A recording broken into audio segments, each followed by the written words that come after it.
Reno Jackson is one of the most notorious cards that released in Hearthstone with League of Explorers at the end of 2015.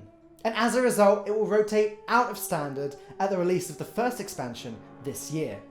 While some are sad to see it go, there are many that believe Reno Jackson is detrimental to Hearthstone as a competitive game. I'm Falcone Punch 55 and today I'm going to be talking a little bit about Reno Jackson, his high points, his low points, and ultimately why it's a good thing that he'll soon be leaving competitive Hearthstone. League of Explorers was a fantastic expansion or adventure for Hearthstone. With it came 4 of the best legendaries in the game: Bran, Elise, Finley, and Reno Jackson. All 4 of these cards were incredibly well designed in such a way where the way you use these cards would change over time as more cards would enter and leave the game. Take Bran for example. Initially a strong card in decks like Zoo, thanks to its synergy with Defender of Argus and Abusive Sergeant. Later on this card would find play when comboed with cards that buff Cthulhu and even Cthulhu himself. And most recently he synergizes really well with most of the Jade cards, Kazakus, and, if you're feeling brave, the Grimy Goons. But while Bran, Finley, and Elise were off supplementing other archetypes, Reno Jackson created an archetype of his own. Reno Lock made its way onto the scene, essentially upgrading, improving, and replacing its predecessor, Handlock. There were 2 popular versions of Reno Lock before Standard format hit, one of which relied on outvaluing your opponent with cards like Jiraxxus as the win condition. It also played Fugan and Stalag as 2 great one-of legendary minions that would come together very nicely in this deck. The other stayed more faithful to Handlock, using Leroy Jenkins' Power Overwhelming and Faceless Manipulator as a win condition. Of course, you'd need an Emperor Thaurissan proc first. But eventually Standard format came along and temporarily ruined Reno's day. Due to the nature of the card and its ability, Reno Jackson benefits from a larger card pool. The more cards are available, the more powerful one-ofs you can run in the deck, and the more consistent the deck will become. And as a result of losing key cards, such as Sludge Belcher, Piloted Shredder, Anti-Killbot, and, well, even Molten Giant, it was hard enough to build a consistent Handlock deck with 2 copies of each card. So Reno Lock mostly disappeared. Yes, it was tested with N'Zoth and also Cthulhu, but as far as the meta goes, the other decks were just better. Reno Jackson vanished, never to be seen in the meta again. Yeah, you wish. Yogg-Saron ruled the roost for most of 2016, but eventually the Mean Streets of Karazhan launched, and with it came loads of support for Reno Jackson, including fucking Kazakus, which changed everything. Thank you, Amnesiac. Kazakus is the perfect minion to supplement Reno Jackson because it can do anything.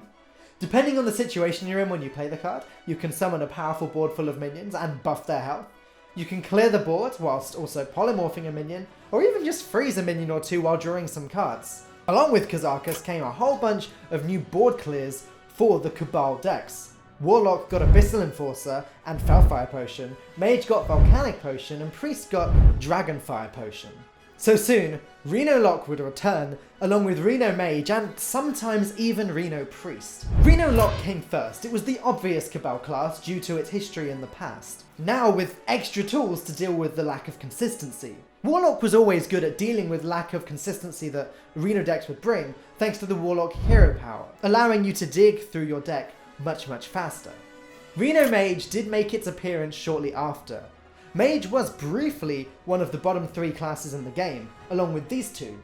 However, eventually Reno Mage would bring Bran, Kazakus, and Manic Soulcaster together, allowing you to sometimes play 4 Kazakus potions in a single game, whilst winning in fatigue against other control decks. This deck would use Medivh the Guardian to help make some big tempo plays in the mid to late game. And this was strong, until every single deck in the meta started running Acidic Swampoos to deal with the pirates. Eventually, Reno Mages sort of became the next step from Freeze Mage and started to include a lot of burst again, including Antonidas, Burgly Bully, and sometimes Solia and Pyroblast as well. Also, do you remember what I said earlier about how Reno Jackson benefits from a larger card pool? Well, the card pool in Hearthstone Standard format right now is greater than it's ever been in the game's history. This is because at the start of Standard format, 2 sets rotated out. One expansion, Goblins vs. Gnomes, and one adventure, The Curse of Naxxramas. Since then, 3 new expansions, 2 expansions, 1 adventure, have been put into standard format, meaning that we have a net gain of quite a lot of extra cards. So even without Kazakus, Reno Jackson would be in a good spot right now. I asked on Twitter for people to let me know what they thought of Reno Jackson in 5 words or less, and well, this is what I got so far. Personally, I'm glad Blizzard made the card. I love seeing them experiment with these new, different, crazy mechanics, and I've enjoyed my time using Reno. But I see other people's point, and I do agree that it's Reno's time to go. But wait! While Reno might be put to rest permanently, I believe that Kazakus is only going to be hibernating until later on this year, after some more expansions come out. While the card pool will get smaller at first, at the launch of the final expansion this year, it will be the same size roughly as what it is now again, meaning Kazakus could be pretty good on its own. Especially when you consider that Priest has a card called Greater Healing Potion, which could essentially replace Reno Jackson? We'll have to see. Of course, it also depends on what other cards Blizzard bring out over the next year. Who knows? They might bring out more Cabal cards. Let me know in the comments what you think of Reno Jackson and Reno decks in general.